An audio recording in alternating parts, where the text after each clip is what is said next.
ឃើញប្រផលេងខ្ញុំគាត់ថាសរសើរក៏អាចលេងបានដែរ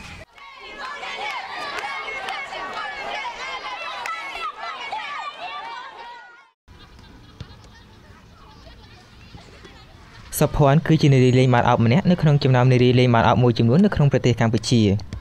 នាងបានលេងបាល់នេះរយៈពេលជាង2ឆ្នាំមកហើយសុភ័ណ្ឌបាននិយាយថានាងចង់ពូកែដូចជាមនុស្សប្រុសដែរ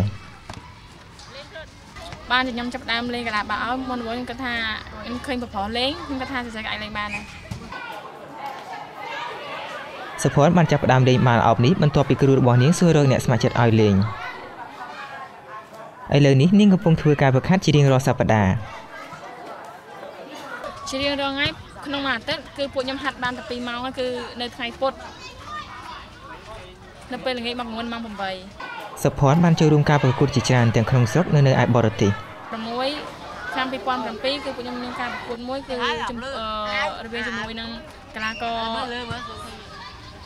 ស្រីខាងបរទេសមានដូចជាថៃឡាវកូរ៉េហើយនៅក្រៅស្រុកការខែ12 2007គឺពួកខ្ញុំទៅស៊ីហ្គេមនៅថៃអត់ទទួលជោគជ័យឯការប្រកួតកាលនោះគ្រួសាររបស់នាងមិនដែលនិយាយអ្វីទាក់ទងជាមួយនឹងការលេងកីឡារបស់នាងនេះឡើយពួកគាត់មិនដែលជំទាស់ហើយក៏មិនដែលជំរុញឲ្យនាងលេងកីឡានេះដែរប៉ុន្តែទោះបីជាយ៉ាងណាក៏ដោយសុភ័ណ្ឌនិយាយថា